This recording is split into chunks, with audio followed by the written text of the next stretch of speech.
家好，歡迎翻到嚟 Dudes Channel。咁今日我就帶大家一齊睇多倫多嘅樓啦。中意嘅話咧，記得 like、comment 同埋 share 啦。咁我哋開始啦。咁而家咧就係6月18號啊，自然我哋9月26號咧嘅租約就會完結啦。咁所以我哋咧就要提早揾定樓啦。咁至於上一條片講過咧，我哋係會揾人合租嘅。咁揾嘅就當然係我啲同學仔啦。咁咧遺憾嘅咧就兩個都係男嚟嘅，所以咧就會有少少私隱問題啊。咁但係呢個陣間再睇。咁主要點解揾人合租咧？第一咧就係平啦，因為咧 townhouse 或者再間 house 咧，其實係3000蚊至到4000蚊不等。咁所以除翻開嘅話咧，我哋大概即係需要俾1500至到2000蚊。咁順帶一提咧，我哋而家嘅租金咧係2400蚊。係窮啊！邊個？咁第二樣嘢點解想揾人合租咧？如果大家都係加拿大咧，就知道咧，其實咧就咁單住或者單租一個 basement 嘅話咧，其實只不過係1500到2000蚊不等，同我哋而家estimate 嘅 cost 係差唔多嘅。咁點解唔敢做咧？最主要嘅原因咧就係，如果係咁嘅話，我哋需要自己養一架車，咁架車一定係 full pay 噶啦，因為咧得我有 G 牌啦，咁同埋我嘅 visa 咧係 student permit 啦，就唔係一個3年嘅 open work permit 啦，咁所以唔可以 lease，唔可以 finance 啦，所以咧一定係買前七噶啦。咁最主要咧就係嗰個保險問題，咁個保險咧大概需要300幾至400蚊不等嘅。咁若果4個人 share 呢個 cost 咧就會相對上抵少少，同埋我哋2個人住嘅話咧，個使用量會相當之低。咁除咗翻工之外咧，一個星期可能就係會出1次街咁樣。咁所以買架車嘅使用量好咁細咧，就唔係話咁抵。咁基於種種嘅情況之下咧，咁我哋揀屋有幾個條件啦。第一咧，一定會喺 North York 區內對上可以上乜行啦，對下可以落downtown啦。第二咧就係交通一定要方便。1個鐘頭內咧要去到 Eaton Centre， 因為老婆咧暫時短時間內係唔會轉工，亦都唔會調鋪。即使喺同一間公司內咧，咁佢喺嗰間鋪頭嘅人工咧都係相對上比較高嘅。咁所以咧盡量都唔會想轉工住嘅。咁第三啦就一定要有一個車庫啦。咁呢個就基本上一般都有嘅。咁第四咧就係關於我哋嘅私人問題啦。咁始終我同我老婆都係一對 couple 啦。咁我哋會 expect 一係咧就會有個主人房啦，一係咧就會有一個獨立嘅樓層俾我哋使用嘅。咁廚房咧基本上都好難揾到有雙廚房嘅單位嘅，甚至有好多 townhouse 嘅廚房咧，其實咧嗰個抽油煙機都係好渣，所以咧都唔會強求話一定要揾到 double 廚房。咁最主要咧就係有一個私人嘅空間俾我哋兩公婆使用啦。即係陣間睇樓咧就會同同學一齊睇樓，咁所以咧就唔會有錄音嘅。咁我哋陣間見。第一間嘅地理位置咧就位於 Don Mills 附近嘅，只要咧搭一程車或者係行15分鐘咧就可以去到 Fairview Mall 或者係 Don Mills Station 啦。價錢啊亦都係咁多間入邊最平嘅，只要3001蚊咧就有交易啦。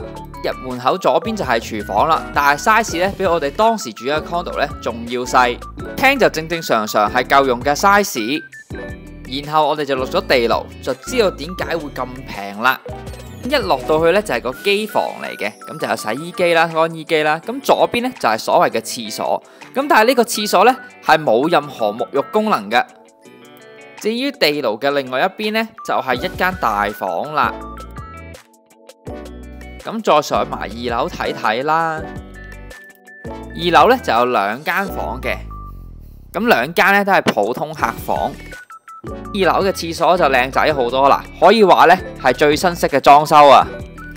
咁3001蚊咧仲有個後花園，咁可以話咧都真係抵到爛。可惜嘅係一個廁所係真係唔夠用啊，所以我哋都無奈放棄呢個 offer。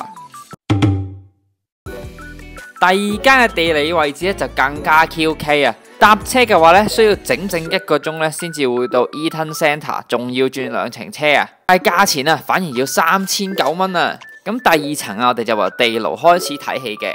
眼前呢個出口啊就係停車場啦。轉一轉個身咧就會睇到地牢嘅情況，係一整層啊係乜都冇嘅。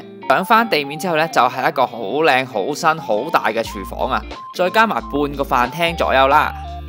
而上到2樓咧就係主人房啊，而主人房出面咧就有個洗衣房。而主人房嚟講咧其實都夠大，再加埋套廁同 closet 咧其實都唔差啊。咁廁所咧又好光猛、好大，同埋都好新添。然之後咧我哋就上3樓啦。咁3樓咧都有第2個廁所嘅。咁3樓有2間房啦。咁其實2間房咧都係正正方方幾四正嘅。另外啊，因為啊全個屋苑都係新裝修啊，咁所以會見到呢所有嘢都好新淨。最後等我哋上埋天台，咁天台呢度呢係可以 access 到，而且你係可以擺爐喺度 BBQ 啊，而且景觀都算開揚嘅。Several days later，咁大家而家咧就過咗幾日啦，咁而家咧就要去睇埋另外我哋新約嘅3間樓啦。咁今次咧就有 agent 帶咗我哋嘅，都一樣係唔會講嘢嘅，我哋後期配音。陣間見。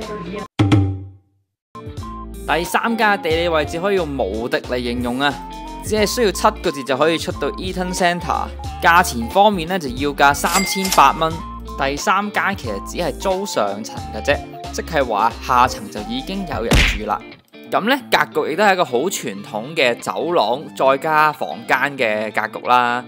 咁呢就係一條長走廊，左右兩邊呢就係分別係廁所同埋唔同嘅房嘅。前呢，呢個就係客廁啊，咁呢亦都係最大嘅廁所。咁但係啊，其實就唔係話真係算係好大同好新嘅。主人房呢雖然都夠大嘅，但係燈光方面呢就好成問題啦，因為就只有窗邊呢係有燈嘅啫。主人房入邊呢都有個 closet 嘅，而客廁方面我覺得係唔錯嘅。起碼咧浴缸係夠大，唯一遺憾嘅咧就係佢嗰個洗手盤咧係比較少，係擺唔到幾多嘢嘅。咁其他嘅房間咧格局都中規中矩，唯一啊就係佢嘅隔音係奇差噶，基本上隔離講嘢或者走廊講嘢咧就全間屋都可以聽到嘅。廳方面咧都係算正正方方，亦都算係幾大嘅，加埋有個後院咧，咁其實咧景觀都算開揚。廚房方面其實都算幾大。仲有位置咧放多1-2個雪櫃啊，咁所以其實都幾理想。係由於隔音差同埋一層過嘅關係呢，我哋就覺得私隱度不足啊，咁所以呢，就基本上唔會考慮呢一間啦。第4間嘅位置咧就有啲尷尬啊，佢就係位於 Dormills 嘅下邊啊，但係啊又駁唔到Subway喎，所以啊搭車嚟講都要1個鐘頭先去到 Eaton Centre 啊。價錢啊就係3800蚊，包2個車位。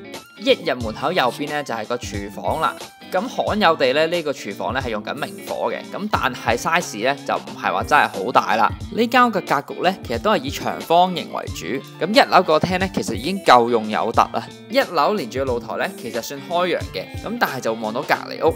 先落地牢睇一睇啊，咁地牢本身就有個唔細嘅儲物空間啦，另外咧就有個廁所喺度嘅，不過就冇得淋浴。呢度門咧就通向車房嘅，咁中間就擺咗洗衣機同乾衣機。咁2樓啊就係一間房啦，一個廁所啦，同埋一個釘嘅格局嚟嘅。房間格局咧都係正正方方，幾實用嘅。廁所方面亦都係乾淨企理嘅。仲有一個小嘅 area 咧就係一個工作室嚟嘅，咁咧就唔 prefer 住人。咁上埋2樓睇睇個主人房啦。咁主人房嘅大小咧其實同下邊嘅客房差唔多大。唯一差別就係有個套廁，套廁咧係好鬼鼠喺度門嘅後邊嘅，但呢個套廁咧就有老婆最唔中意嘅花灑頭啊，而且係冇得替換，必須要兜頭淋啊。咁3樓嘅另外一邊咧就係最後一間房啦，咁咧呢間房就比較細少少嘅。呢間屋各方面都唔錯嘅，但喺格局上面咧就有待商榷。主要咧就係主人房咧同另一間客房咧其實係同一層，喺隔音唔算好嘅情況之下咧。咁我哋就覺得私隱咧就有問題啦。另外嘅客房啊都係一大一細啊，而個大細係可以相差1倍咁多。如果係俾緊同一樣嘅租金，但係享受到嘅空間咧係差1倍嘅話咧，咁就會顯得相當唔公平啦。第5間嘅地理位置其實仲遠過上一間，需要1個鐘頭7分鐘咧先至會去到 Eaton Centre， 而且啊佢只係租住上半層俾我哋，下半層就已經有人使用啦。而租金方面只係需要3350蚊啫，一入去啊就已經上半層樓梯啦。然後景觀呢就係望內園啊，廳同廚房嘅位置咧就相當之大啊，入去就係基本嘅走廊格局啊。咁眼前呢個呢就係最大嘅廁所啦，咁特別之處佢有2個洗手盤，咁就唔需要爭。但客房呢就比較偏細少少啦。咁去到主人房呢，雖然就話有套廁啊，但係套廁嗰個 size 呢，只可以話係一個劏房嘅廁所啊，基本上要打側身入去啦，然之後坐低之後呢，個膝頭哥已經係頂住個瓷盤啦，然之後沖涼嘅位置呢，都係連轉身嘅空間都係十分之濛水啊。咁第2間客房嘅大細同第1間客房呢，都係差唔多嘅。反而廚房咧係相當之大啊，大到根本上都唔知有啲咩可以擺。呢間屋最大嘅問題咧就係車位啊，咁基本上係不設車位嘅，你係要泊出去車庫嘅出邊。咁但係你又會阻住咗車庫入邊嗰架車啊，咁所以咧就需要經常地褪車。而且大家有冇發覺係冇洗衣房嘅呢？相信啊個洗衣房啊，亦都係同樓下共用嘅。咁所以呢個單位呢，咪真係咁抵玩啦。